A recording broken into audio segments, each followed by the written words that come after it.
Basil-topped pizza, paper-thin linguine served with homemade sauce, and cone after cone of gelato. These mouth-watering dishes are what Italy will serve you on your culinary adventure. In Italy, a homemade meal is synonymous with a warm welcome, and the famous dishes the country is known for are so good that they're worth the flight.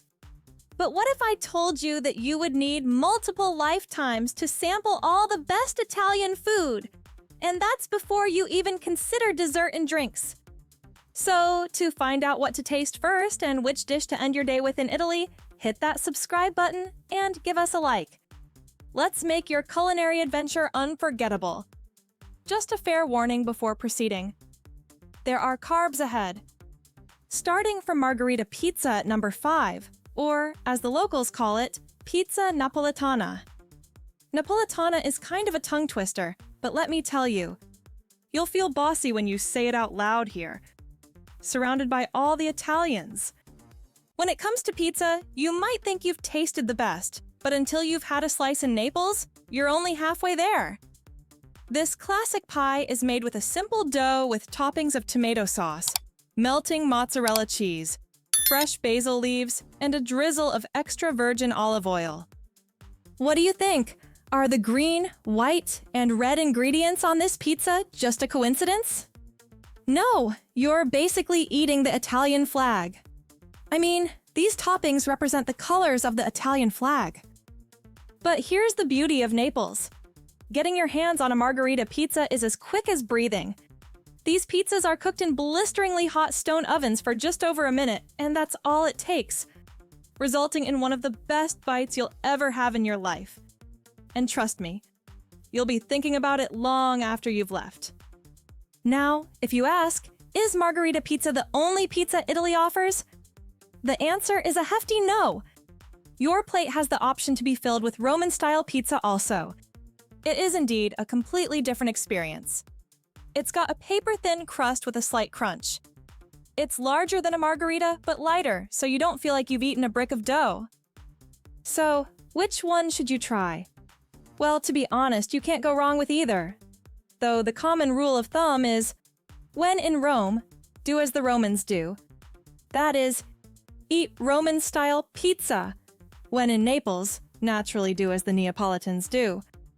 And if you're in Naples, two legendary spots you can't miss are L'Antica Pizzeria da Michele, one of the city's oldest and most revered pizzerias, and Gino Sorbillo, a favorite among both locals and tourists. But a word of advice. Arrive early because these places fill up fast. And with pizzas this good, it's no wonder why. At number 4, we have Fiorentina steak, a delightful meal for non-veg lovers. When you're in Italy, you simply can't skip the Fiorentina steak, or bistecca Fiorentina if you want to sound like a local. This is the steak that's got Italians everywhere shouting for a good appetite for meat. Ask anyone from Rome to Sicily, and they'll tell you, Fiorentina steak is the holy grail of Italian cuisine. We're talking about a colossal, rare T-bone steak that's simply grilled over hot coals, and by rare, Italians mean it. This is not a steak that you want to order overcooked. A Florentine T-bone steak covers all of the characteristics of Italy's best dishes. A specific cut of meat from a specific cow prepared in a very specific way, all within the confines of a specific region, Tuscany. In fact, it is a soft spot for many locals and tourists out there who are looking for a break from the city's hustle and bustle. Drop a comment if your mouth is watering just seeing it. The steak is grilled for about 7 minutes on each side, resulting in a beautifully crusted, caramelized exterior with a juicy red center. It's like the steak's way of saying, I'm drop-dead gorgeous, both in looks and taste. The hardcore Italian food connoisseurs only eat this steak if the beef is from Tuscany. However, if you find yourself in Rome, Milan, or even Sicily, there are plenty of great options to satisfy your steak cravings. And as you know, if you want to experience the utmost pleasure, come hungry. It's usually served family style and can easily feed a few people. Oh, and one last thing. When you order, be aware that the steak is priced by weight. So, double-check with your waiter before finalizing your order to avoid any surprises. Now, suppose you're full, but your stomach is still murmuring for something more. Then let me introduce our number 3, which looks like an ice cream, but isn't the one. Gelato! No trip to Italy is ever complete without gelato, and it's totally normal to eat it on a regular basis in Italy. Seriously, it's one of those iconic foods that you just have to try. Now, I know what you're thinking. Isn't gelato just Italian ice cream? Well, not quite. Sure, they're similar, but there are some key differences that make gelato a true Italian treasure. First off, gelato has way less butterfat, around 4 to 8%, compared to the 14% in your typical American ice cream. What that means for you is it's served a bit warmer, melts in your mouth faster, and packs an intense flavor punch with a velvety, smooth texture. So, do yourself a favor and try this sweet treat from a local seller while roaming the streets of Rome, Venice, or Florence. You'll be in heaven for sure. Oh, reminding me of heaven, your next stop definitely should be in Milan. In addition to its reputation as a fashion and design hub, Milan is known among Italians for the luxurious desserts of its home Lombardy region. Next up, at number 2, we have Sicily's irresistible street food, arancini. If you've never had a fried rice ball in Sicily, you're gonna want to fix that immediately. Arancini, with their golden, crispy exterior and a heart of tender risotto, are the snacks you didn't know you were missing. Depending on where you are on the island, you might find these handmade delights stuffed with a savory mix of meat ragu and peas, or a gooey blend of ham and mozzarella. The ball of risotto is then rolled in breadcrumbs and dropped in the deep fryer. What's not to like about a warm, cheesy ball of goodness? It's one of the top Italian dishes for a reason. Now, while Italians typically love to sit down and savor their meals, arancini are snacks that you can enjoy while you explore.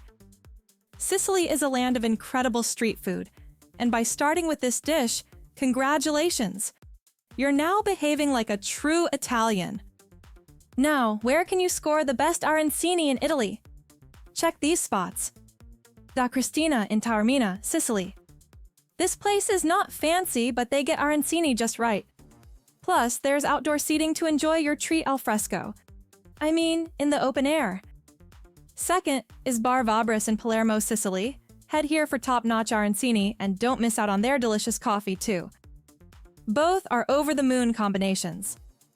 Now, being in Italy and ignoring the seafood, come on, man, you're committing a crime against your taste buds.